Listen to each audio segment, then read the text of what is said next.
In this video, we will learn about reference. Reference feature is available only in C++. This is not a part of C language.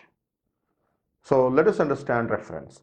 A reference is a nickname given to a variable or alias given to a variable. Let me write and show you. Suppose this is a function. So I am using a main function. Suppose already I have a variable, some name A, and it is having value 10. So how it looks like inside the main memory is, this is the main function inside the code section, and inside its stack frame there is a variable having value name A and with value 10. Suppose there is some code in main function. Now inside this I want to have a reference to that variable A. So the method of declaring a reference is int. I will use the variable name as R. R is a reference. You can use any name. I'm using R. Now how to make it as a reference? Write ampersand just before the variable name. See, nothing is before the variable name, it's a data variable. Star before the variable name, it's a pointer. Ampersand before the variable name, it's a reference. Now this reference must be initialized when declared. This is the declaration, and assigned with A. So this is initialized with A. So what does it mean when you have a reference that is referring to A? This means this A itself is called as R. So that same A is having one more name R. So you can call this value with name A as well as with R. So now you have two names for the same value inside the memory.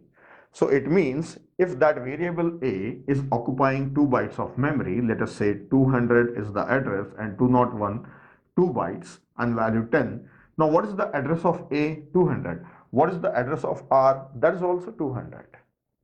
So it means if I print using cout A, I'll get the value 10. And if I say R++, then this means this value is increased to 11 because the same value is R now. So address of R is also 200. If I say cout R, then it will print value 11. So the same value. If I again say cout A, then I'll get same value 11. So a reference is nothing but another name to a variable. Now the question is, why do you need another variable to a same variable? When you already have with the name A, why do you want another name R? So basically this is useful in parameter passing. And this is very useful feature of C++. For writing small functions, we use references instead of using pointers. So when we learn about the parameter passing, that time I'll explain you what is the usage of reference. Right now in my example program, if it's a simple main function, in this I don't need reference because already I have A, I can use A. But for explanation, I have used the simple code. What a reference means. A reference is nothing but another name given to a variable. So the actual name is A and this is alias of. So R is just another name of A. Now that's it about reference. So what is reference, how to declare it, and how to initialize it, I have explained. Now what is the actual purpose of reference? We will see that in coming videos where I will talk about functions and parameter passings. So that's all in this video.